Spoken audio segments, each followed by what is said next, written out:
Este es un pequeño chavetero de 5 por 2,5 en este manguito para diámetro 17. Estamos haciendo la 32 golpes por minuto y va cortando lindo con una pequeña herramienta de acero rápido.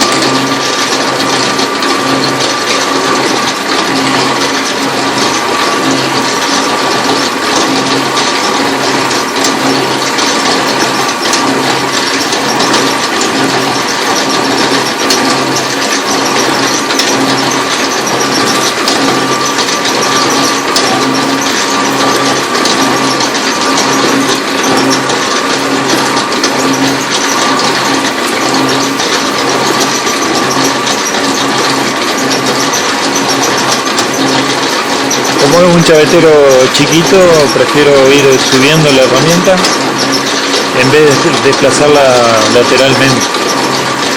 Así que a poquito, a una décima más o menos, una décima y media, se va a ir subiendo a la altura de la herramienta y ahí va quedando.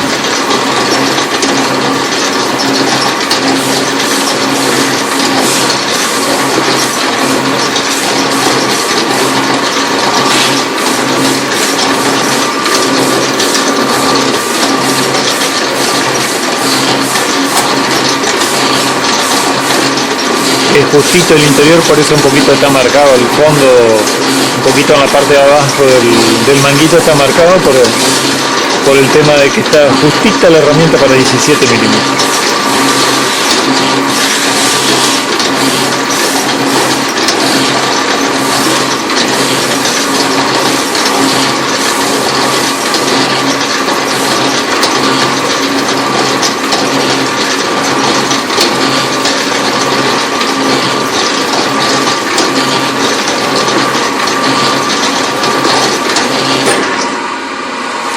Listo, 4 minutitos.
Hola, ¿cómo andan compañeros? ¿Todo bien? Una nueva semanita, hoy es lunes, empezó a hacer bastante calor, así que se está empezando a sentir un poquito lo que es la primavera y un poquito el verano.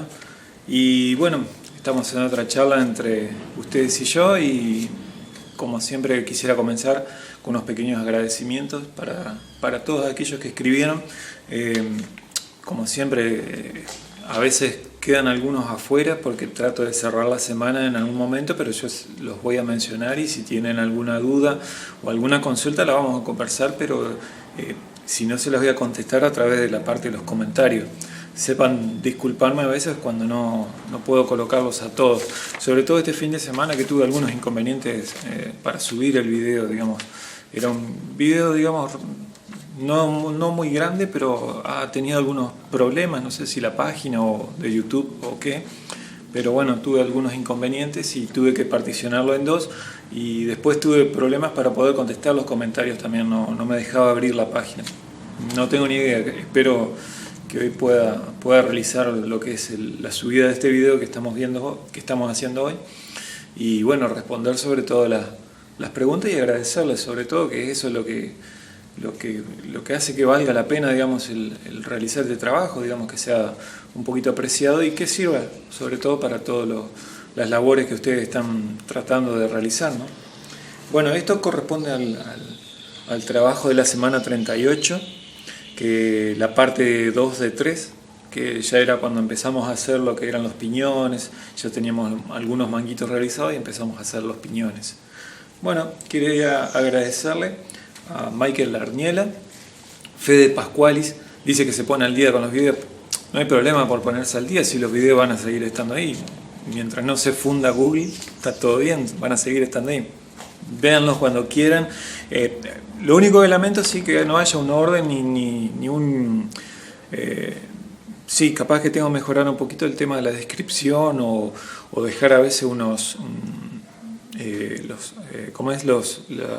el listado de tiempos para los trabajos. Pasa que a veces se me complica realmente el realizar ese trabajo porque lleva más tiempo, pero bueno, de a poquito los voy a ir adecuando, digamos, a la búsqueda que ustedes precisan. Gracias, Fede.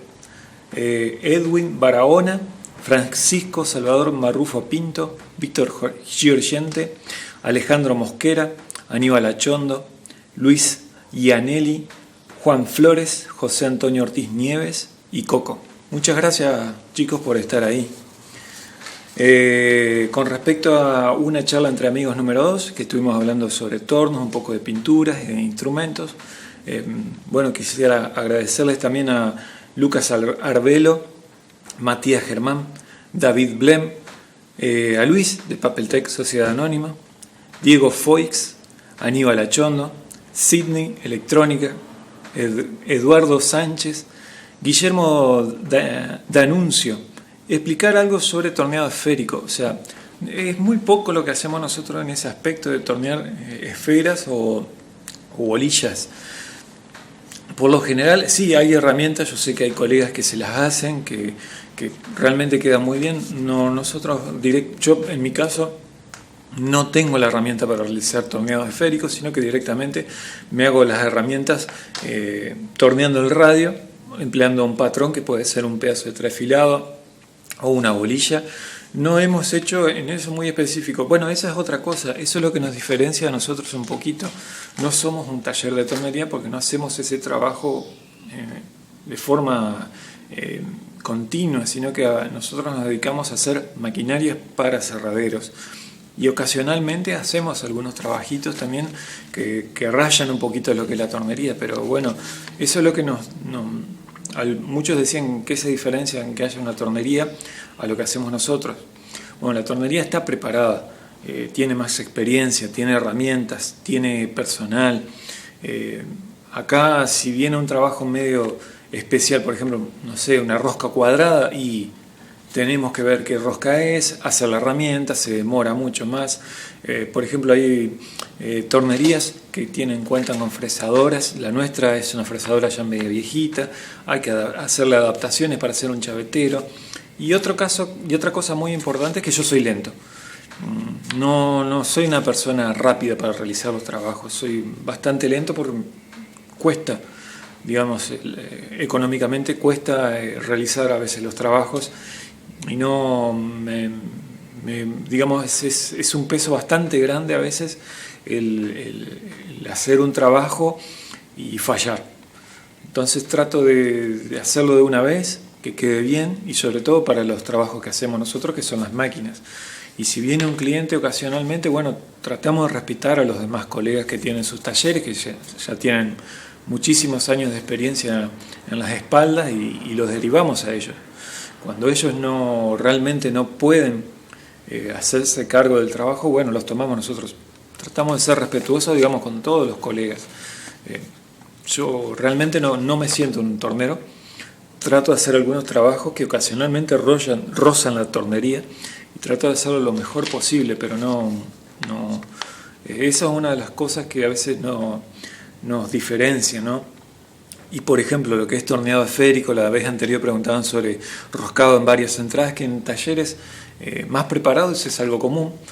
Nosotros se nos complica bastante debido a los tiempos que tenemos presupuestados y encima tenemos que hacer algo nuevo y experimentar en muchos casos el resultado, porque no tenemos la experiencia necesaria.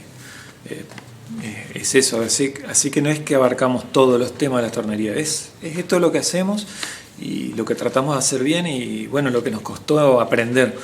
Y siempre nos parece lindo compartirlo para que aquel que arranque tenga por lo menos un marco de referencia. Es un marco de referencia, no es digamos, no es algo que está escrito que uno puede decir, bueno, es así.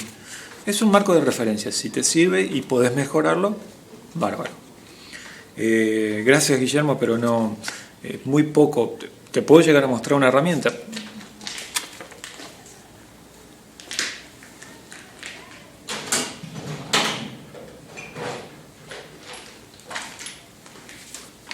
Esta es la cajita que tengo de herramientas de acero rápido que vamos haciendo a medida que surgen los trabajos. Por ejemplo, esta es una herramientita.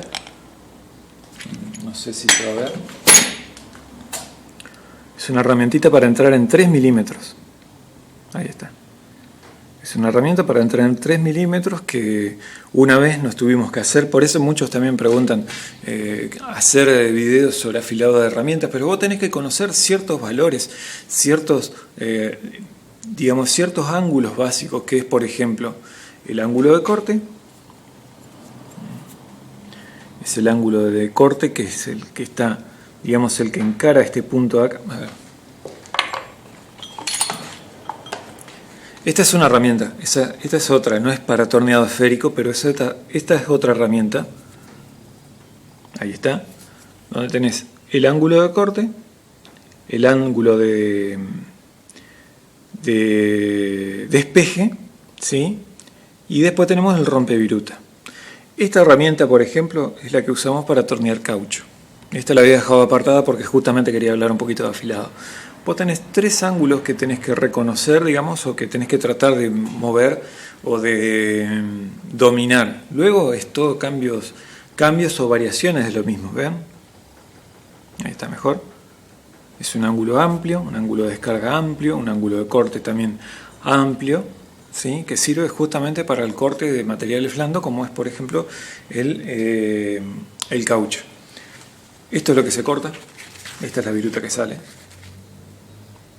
No es una viruta muy linda, no es un material muy lindo para tornear, pero este trabaja justamente enganchando el material y realizando un corte casi continuo. Este trabajo lo hicimos durante la semana pasada, jueves de la semana pasada. Era tornear un pequeño rodillito de caucho y torneamos la herramienta, mejor dicho, afilamos la herramienta para que quede de esta forma. Perfecto. Con respecto a radios, esta es otra material de acero rápido también. Y ahí le hacemos el radio, tomando como referencia un pedacito de trafilado que vamos apoyando y le vamos haciendo también el afilado en una piedra Meril. Tiene también el ángulo de despeje, que es en la parte de adentro, ángulo de despeje, y apenas sutilmente un ángulo de corte, que es este que está acá arriba. Es apenas un poquito así depresivo para que pueda realizar el corte, pero no el enganche. No se le hizo justamente un rompevirutas para que evite el enganche, sino que uno tiene que primero ir dándole forma y después la completa a la curva con esta herramienta. Uno hace como ciertos polígonos, me gusta realizar ciertos polígonos y después, empleando una herramienta con la curva adecuada, uno arrima la herramienta y va redondeando todos los vértices de los polígonos que hicimos. Capaz es medio complicado, pero me ha funcionado y es lo que me ha dado bien. Bueno, Guillermo, espero, si tengo alguna oportunidad de hacer algún torneado esférico, quizás una de esas pueda mostrarte un poquito cómo hago, pero no es el método ideal, obviamente. Sigo con los agradecimientos. Manuel Uceda, Marcelo Asunzao, Mauro M., Andreo Quil, Juancho Pidibori, Ángel Edgardo X, José Antonio Ortiz Nieves. Hablar sobre el cabezal divisor. Es poco lo que puedo agregar que uno pueda, digamos, enseñar. Más vale ir a los libros y leer. Por ejemplo, el libro Casillas habla muy bien y sintetiza muchísimo la información con respecto a lo que es el cabezal fresador, el cabezal divisor, ya sea el común o el de mesa. Tenés las dos opciones y están bastante bien explicados en lo que es el libro Casillas. Quizás podamos llegar a hablar un poquito más, pero lo tomo y lo iremos completando a medida que surjan los trabajos. Mariano Ferraza, gracias. Lucas Mazzola, Javier Mostazo, Alejandro Mosquera. Me pide la diferencia entre herramientas de acero rápido, herramientas de vidia e insertos. Lo que es herramientas de acero rápido y lo que es vidia y lo que es inserto, para mí es indistinto, depende de la aplicación donde vos quieras. Este fue un ejemplo. Esta herramientita que yo les mostré es un ejemplo. Hay insertos y hay vidias, pero esta me pareció en el momento para realizar... les dejo el trabajito.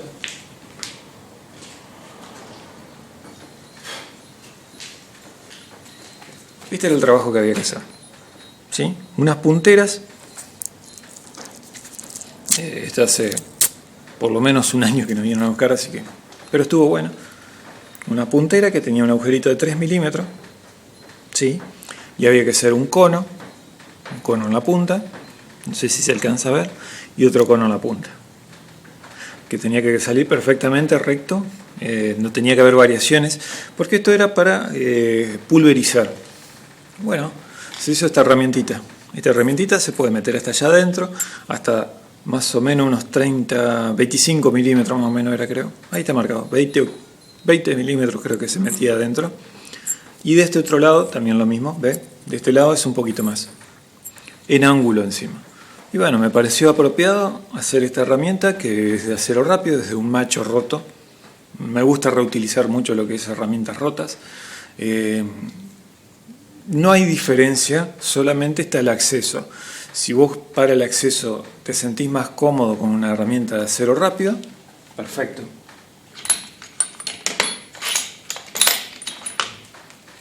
Esta es otra herramientita de acero rápido que hicimos. Eso también para un acceso, también depende de todo donde quieras meterte. Esta es una herramienta para ranurado interior. Ahí está.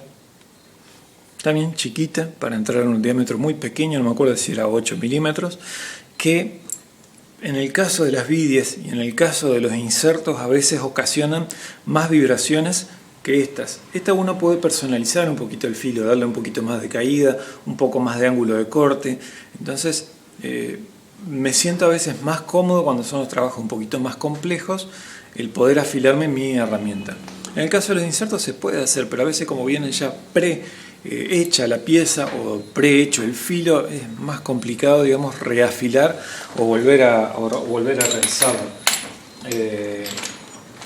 Esta es una herramienta de corte profundo de 35 milímetros que había que hacerla con un radio de 5 milímetros. Bueno, este es un inserto en el cual yo modifiqué dándole un poquito de filo, ¿sí?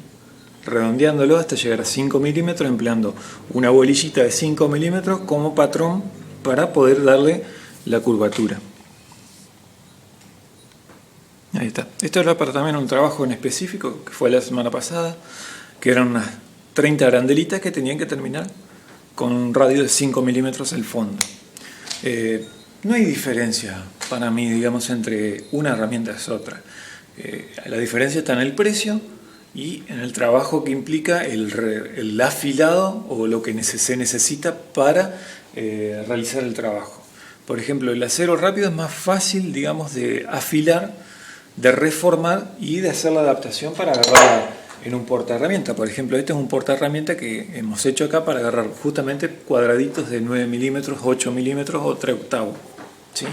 Pedacitos de acero rápido. En el caso de lo que es los insertos, bueno, tenés que comprarte aparte del inserto el portainsertos, lo que implica también un gasto más, pero tenés garantizado lo que es la duración, lo que es la terminación del trabajo, siempre con valores óptimos de corte, de velocidad de rotación y de avance. Tiene sus pros y contras en ambos lados, pero todo depende del trabajo y lo que quieras realizar. No es algo, viste, tabulado.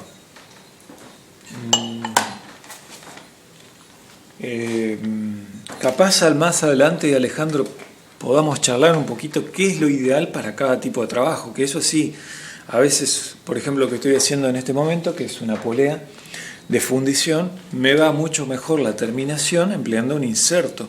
Con un porta interior para ese tipo de inserto me deja una terminación interior mucho mejor que si fuera, por ejemplo, esta herramienta interior de acero rápido. Esta herramienta de acero rápido anda muy bien en otros metales, por ejemplo, lo que es acero 1010. Bueno, el acero 1010 anda muy bien lo que es el acero rápido, pero con su respectiva, por ejemplo, ángulos de corte bien pronunciados, cosa que se produzca una buena viruta, que esa es la otra. Tenés que más o menos haber practicado un poquito lo que es el afilado también, porque no es cuestión de nomás decir, bueno, meto la herramienta y que salga lo que salga. No, tenés que hacer un poquito de práctica, ¿sí? Y para eso, ya sabía que me había olvidado algo. En el libro Casillas, por ejemplo, tenés un ejemplo muy lindo.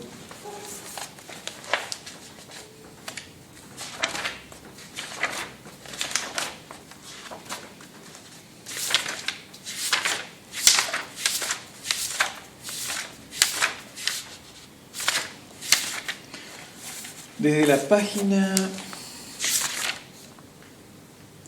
326 tenés las distintas formas básicas, sí, las distintas formas básicas para el torno y cepilladora. Tómalo como torno. Ahí tenés las distintas formas básicas que tenés que dominar o que más o menos tenés que conocer para qué sirve cada tipo de afilado y sus radios. El radio o los ángulos son aproximados. Depende más del trabajo y del acceso donde vos tengas que meter con la herramienta. Pero esto te sirve para tener una buena referencia. Por ejemplo, lo que es ranurado, lo que es acanalado, digamos, tenés lo que es importante no es los 3 grados, sino que es progresivo, que tenés la entrada del material donde se inicia el corte y luego se tiene que ir afinando para que no se produzca el aprete o que no se produzca un enrulamiento o un encime de material sobre los costados de la herramienta y te produzca la rotura o un mal terminado. También se puede producir el corte, pero un mal terminado de las superficies que quedan resultantes del corte, ¿no?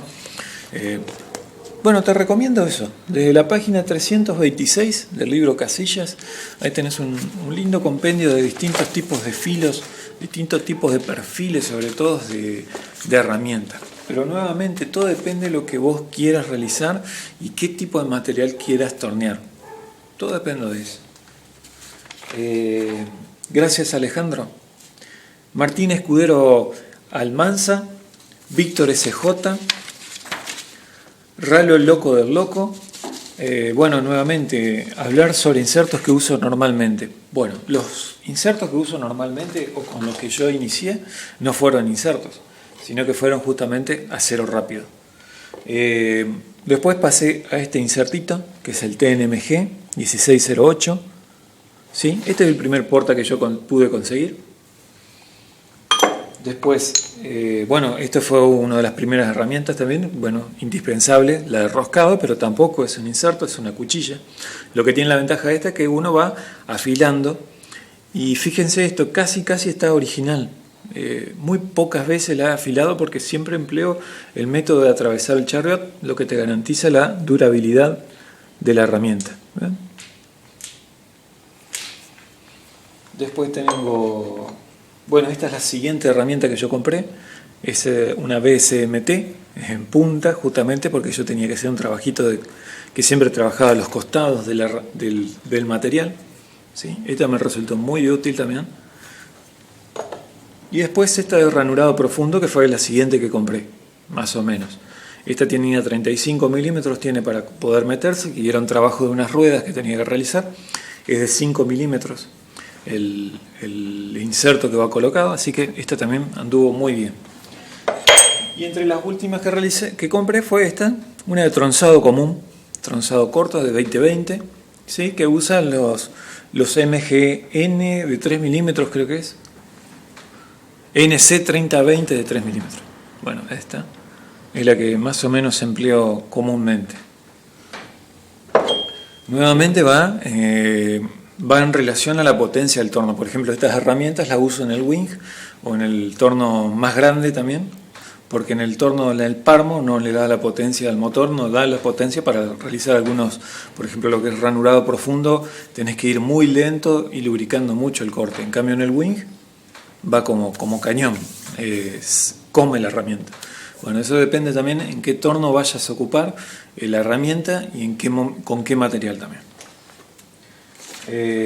Gracias, Ralo Loco del Loco. Antonio Arias Vidal, Fernando Alvarado Yunis, Miguel Pro, Juan Flores, Carlos Roberto, Javier Andrada, Arias J27, Juan Serrano y Alonso García Pinto. Muchas gracias, chicos, por estar ahí. Y se me está terminando la batería.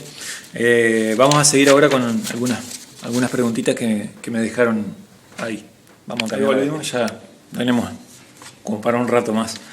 Tengo las preguntitas, corresponden al trabajo de la semana número 38. Bueno, Luis, de Papeltec, Sociedad Anónima, pregunta: ¿el uso de insertos más comunes para los trabajos en tornería? Bueno, yo los que empleo más comúnmente es el TNMG, ¿sí? Con este porta MTJNR 2020, en este caso es el 2020. El tamaño del porta depende de dónde lo calces, el máximo que puedas colocar dentro de la torre, por ejemplo, Luis, eso es lo que, digamos, lo recomendable. En mi caso, por ejemplo, en este caso que tengo un 2020, los tengo a todos regulados ya, tengo fijo el punto del porta herramientas, ¿sí? Lo tengo fijo.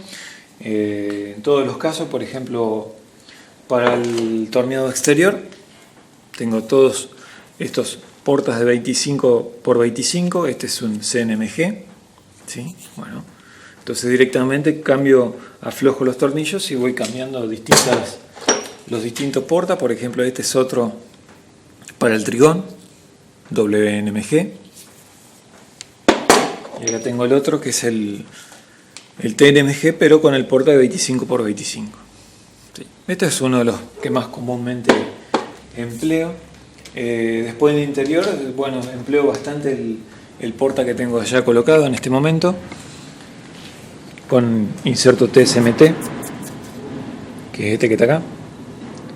Ese es el más común, y también tengo regulada la torre, el porta herramienta, digamos, ya regulado para todas las herramientas de interior. Por ejemplo, para el caso que necesite más chiquito, por ejemplo, este es uno de los portas más chiquitos que tengo, ya me hice este porta pequeño, que tiene ya, digamos, directamente lo coloco donde tengo regulado el porta para herramientas de interior, lo saco, aflojo y pongo porque ya tiene la altura estandarizada, por decirlo de alguna forma, para todas las herramientas de interior. ¿Sí? Ahí está. Francisco Guerrero dice si conozco el azul de Prusia. Sí, eso con respecto a los ajustes en los conos, a mí me gustan, ¿no? Empleo la tiza. Bueno, esas otras las diferencias que tengo con los talleres de tornería. Los talleres de tornería están más preparados en esos aspectos porque ellos tienen más recursos, por decirlo de alguna forma. Yo tengo que ir improvisando a veces sobre la marcha. En el caso del ajuste, bueno, una de las cosas que me dijo, que ahora me estoy acordando, por ejemplo, que me había dicho Mariano Ferraza. Mariano Ferraza, por ejemplo, había comentado que usa lo que es el humo de la vela también se puede usar para ver cómo apoya el cono. Para mí no es solamente cómo apoya, sino si se prende el cono. O sea, no es solamente los puntos de apoyo, sino si, ¿cómo puedo explicarlo? Si realmente la fricción o digamos el encastre entre cono macho y cono hembra es el óptimo. A veces sucede que por ejemplo, nos traen cómo aprendimos el tema del ángulo de apertura, que para 8 grados, para nuestro gusto, es mucho en el caso de los manguitos, porque fuimos probando eso. Uno cuando va colocando el manguito, no solamente uno está fijándose el calce, sino que realmente se produzca la fricción entre conos, entre cono macho y cono hembra, y a veces uno ve que no es suficiente, sobre todo para la carga o para el eje que va a soportar. Entonces uno lo varía un poquito, lo hace un poquito menos, más leve, digamos, disminuye el ángulo y ahí se produce un mejor encastre. Bueno, eso solamente se logra colocando el manguito y viendo qué tan difícil es sacarlo. Esa es la palabra. Qué tan difícil te resulta sacar el manguito. No es solamente si está bien apoyado, porque si uno emplea, por ejemplo, la regla para copiar conos, es prácticamente cuando vos movés la escala, no hay error, pero sí te puede variar un poquito en el gusto tuyo al momento de realizar un cono, digamos el accionar del cono. Entonces vos decís, no, falta un poquito, tendría que ser menos, capaz que un poquito más, porque este es un cono que tiene que sacarse fácil por el acceso, entonces vos le das un poquito más de amplitud de ángulo. Es el tema de ver qué tal te queda el ángulo para el trabajo que vos querás presentar. Sí, conozco el azul de Prusia, no lo usamos acá. Hemos usado, por ejemplo, algunos fibrones en algunos momentos y también anduvo bien el fibrón, te marca bastante bien, pero no es solamente la idea de que apoye bien, sino el accionar, el sentir que los ángulos te gustan, digamos, como quedan. Es eso, o sea, a mí me gusta probar y es digamos una apreciación interna que uno tiene que queda bien el trabajo. Gracias, Francisco. FDT dice, para un motor de naftero de 15 HP y 3000 revoluciones, ¿cómo se podría fijar la polea de 200 milímetros? Bueno, yo he recomendado muchas veces los manguitos autocentrantes que ya vienen digamos, que se venden normalmente. Tengo acá acá tengo el cataloguito, lo vamos a buscar. Bueno, les muestro de paso. Este es un compendio de todas las tablas que tengo en el libro. Saqué fotocopias y las puse dentro de este bibliorato, entonces no se arruina. Bueno, tengo por ejemplo lo que son los anillos o seguros para eje, los seguros para diámetros para cilindro, digamos, Parker, los famosos O-ring también.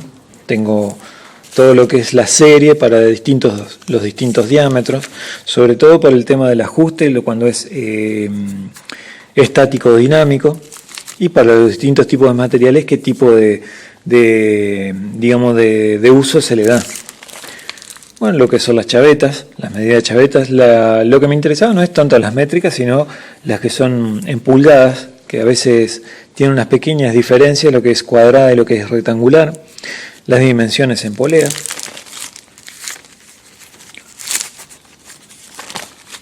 El peso de materiales, algo de teoría, algo de machos, porta herramientas, un poquito de teoría, tablas de roscado, tablas. Estas son manijas que a veces me gusta tener, digamos, más o menos preestablecidas las medidas para poder realizar a veces una manija que haga falta. Bueno, ¿dónde estás?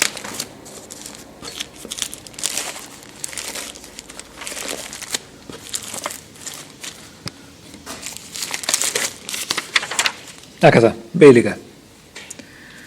Es el modelo 110 autocentrante. Hay otros tipos de modelos y más o menos dependiendo del diámetro sí, que vos tengas que colocar en el eje, tenés en la medida del diámetro del alojamiento y te da los momentos torsores, por ejemplo, fuerza axial máxima permitida para cada caso de tipo de manguito.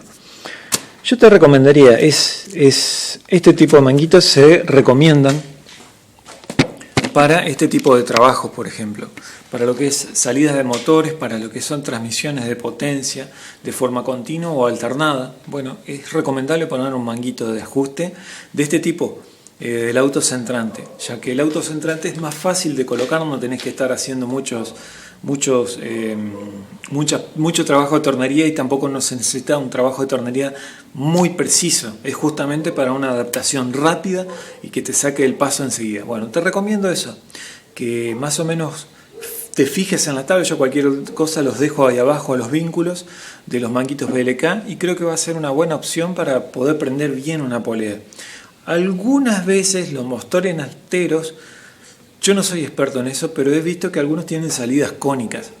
Eso hay que tener en cuenta. La salida cónica lo que te asegura también es que teniendo en cuenta que le estés dando bien exactamente el cono, que esa es la otra que hay que tener en cuenta, apretando la tuerca que tienen, por lo general se le debe colocar una tuerquita en la punta, uno va apretando y se produce justamente un buen accionar. Bueno, eso hay que ver el tipo de motor naftero. Hay algunos que tienen una salida cónica. En ese caso vas a tener que hacer la adaptación nomás, el ajuste de cono con cono, o sea, vas a tener que sacar el ángulo. He hecho algunas veces ese tipo de trabajo, pero no recuerdo ahora en este momento. Voy a ver si lo tengo anotado y ya lo estaba revisando un poquito los trabajos. Sí, tengo anotado, pero no tengo anotado el ángulo, que era una salida de un motor de explosión chiquito que tenía una salida justamente cónica. Pero no era leve, no era más de 2 grados. No tengo anotado, justamente me estaba fijando. Tengo anotado el trabajo, pero no noté el ángulo. Se ve que quizás lo habré copiado con un goniómetro y lo transporté al torno. Bueno, depende todo de la salida del motor, Fede.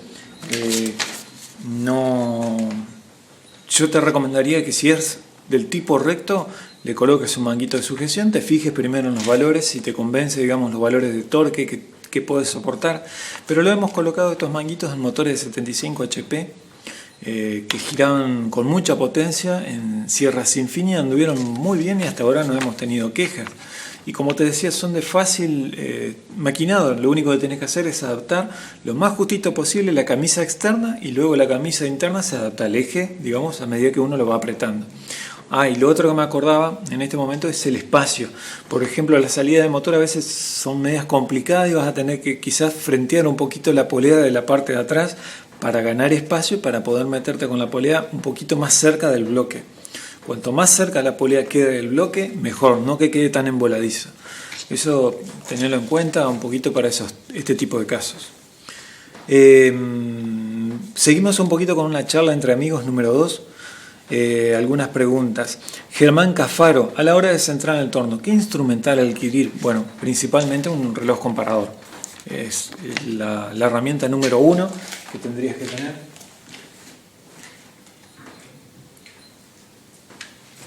Un reloj comparador, por ejemplo, de 10 milímetros, la marca que sea, el origen que sea, mientras se cuide y se mantenga limpio, cosa que sea suavecito el andar. Y esta es una base magnética del tipo universal. No es lo ideal para mí porque esta te permite mucha accesibilidad, digamos, distintas configuraciones, puedes inclusive moverla muy fácilmente y esta debe tener más o menos unos 8 o 9 años quizás esta base y está impecable. O sea, con el cuidado y la limpieza que uno más o menos tendría que tener en el taller, te puede durar toda la vida. Ahora, depende del trabajo, vos tenés distintos tipos de relojes comparadores. Bueno, ese es otro tema. Tenés que ver qué tipo de trabajos o qué tipo de materiales querás emplear. Ese reloj comparador que te mostré fue uno de los últimos que adquirí. Yo empecé con este reloj comparador. Este es uno que tiene recorrido 25 milímetros. ¿Sí? Este reloj comparador me sirvió muchísimo ya que tiene bastante rango, no solamente en la lectura, sino que es de la serie mediana, digamos, lo que te permite meterte un poquito más adentro, por ejemplo, lo que eran poleas, lo que es los canales de las poleas a veces. Me vino muy bien este reloj comparador. Bueno, pero un reloj comparador y una base magnética son imprescindibles. Después podés ir agrandándote a otros tipos de instrumentos, por ejemplo, lo que es un palpador universal o uno común, pero yo te diría que empecés con un reloj comparador y así te vas adaptando un poquito a lo que es el cuidado y el uso de un reloj comparador. Gracias, Germán. Gabriel Fernández, hablar sobre afilado de herramientas de acero rápido. Bueno, vamos a tratar de hacer en algún momentito algo de eso. Vamos a hablar un poquito de lo que son los ángulos. Se ve que es... Pero nuevamente, hay que ir a los libros. No hay otra cosa más rara. Digamos, no va a haber un conocimiento extraordinario. Es conocer los ángulos críticos que tengas y después ir probando en la piedra, digamos, ir haciendo distintos tipos de formatos de filos y depende del material, vos vas a ir obteniendo distintos resultados, pero bueno, vamos a hacerlo en un futuro. Alfredo Torres, una explicación más detallada del torneo de precisión. Bueno, eso es lo que voy a organizar. Voy a ver si en esta semana hago un video un poquito más extensivo explicando lo que es el torneo de precisión. Voy a ver si me hago el tiempito. Gracias, Alfredo. Walter Romero me pregunta, ¿qué conviene realizar al momento de un espigado? Él me cuenta que hace un espigado con rosca que se opone al sentido de rosca del trabajo. Bueno, si te sirve, está bárbaro. Yo no te voy a venir a decir qué es lo correcto e incorrecto. El espigado, en mi caso, lo que hago es que entre justo nomás. Un espigado recto que se mete en un agujerito que entra apretado, a presión. Si puedo colocarlo en la prensa, mejor. Y si no, a golpecitos, a golpes, mejor dicho. A veces, si es mucho, digamos, si el material es un material muy grande, de mucho diámetro, lo que hago es calentar para que pueda meterse más fácilmente el diámetro pequeño sobre la espiga. Se calienta, entonces se dilata, puedes meterlo fácilmente. Ahora, la espiga lo que te garantiza es que cuando vos juntes las dos piezas, los dos diámetros a unir, te quede derecho. Creo que si vos lo haces roscado, la rosca a veces tiende a tener un cierto desalineamiento por propiedad misma de la rosca. Si vos querés que quede centrado, no te la recomiendo. No lo he usado y no lo usaría. Para que te quede concéntrico, lo más derechito posible los dos materiales unir, tiene que ser una espiga recta y concéntrica, ¿sí? Y luego, bueno, va la soldadura, o sea, después van a otros parámetros que pueden llegar a afectar un poco lo que es el centrado de la pieza. Yo aplico ese tema de espigado, una espiga recta que entre bien clavadito en una punta y la otra punta también bien clavadito, dejando casi el 2%, digamos, descubierto de la espiga para que también la espiga sea unida, digamos, con la soldadura y todo sea una sola cosa.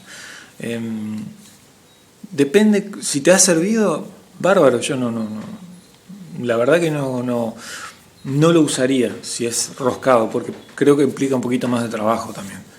Y en algunos casos los ejes que hacemos nosotros tienen movimiento alternativo, van para un sentido. El último eje que hemos hecho, que era más grande, es un eje que va de un transfer, una mesa que transfiere madera para un lado o para el otro. O sea que va para un lado y para el otro. Por eso nosotros hacemos la espiga recta. La colocamos a presión y luego realizamos el soldado. Gracias, Walter, y espero haber más o menos respondido la pregunta. Y Willy Palomino pregunta si se puede adaptar un torno con bujes de bronce. Yo creo que no. En mi experiencia tenemos un torno con buje de bronce y los bujes de bronce esos tienen una tuerca que lo que hacen es apretar los bujes dejándole cada vez más justito dependiendo también del uso que tengan. Los bujes de bronce se van desgastando a medida que se usa el usillo, pero también hay que lubricarlos, hay que cuidarlos, limpiarlos. Se pueden llegar a reajustar, pero adaptar no creo, porque justamente los bujes son medidas salidas de la serie de lo que son los rodamientos. Los rodamientos tienen un diámetro predeterminado y los bujes serán medidas, no quiero decir aleatorias, pero no eran estandarizadas en muchos casos. Así que creo que lo ideal sería que vos repliques el buje o el cojinete de bronce, lo repliques, lo hagas de nuevo y se cambie. Y si tenés posibilidad de hacer lo que se regulen o se vayan apretando a través de tuerca y contratuerca, mucho mejor. Por lo general todos los tornos, el obu que tenemos acá nosotros, lo tenemos así y hace años que lo tenemos, y cada tanto con una barreta lo que hacemos es ver el juego que tenga, el juego interno entre los cojinetes y los bujes de bronce. Y si tiene mucho juego, se lo sacamos apretando, aflojando y apretando los cojinetes de lucillo. Lo que hacen eso es correrse un poquito los bujes y se van cerrando y ciñendo sobre el lucillo. Pero siempre el cojinete de bronce demanda lubricación y limpieza. Y en lo posible lo que se puede hacer es colocar retenes en la punta, en ambos extremos de donde va el alojamiento del cojinete. Eso sí se pueden colocar retenes, o-ring o laberintos para que no se meta la basura o la mugre o el óxido o lo que sea que afecte al funcionamiento del cojinete. Bueno, eso fue todo. Fue un poquito despelotado, capaz, quizás no fue muy ordenado, pero bueno, creo que a medida que pueda ir quizás sintetizando un poquito más las preguntas, van a salir un poquito mejor. Espero que les haya servido y bueno, nos vemos durante el fin de semana, si todo va bien y se pueda subir el video. Chao, nos vemos.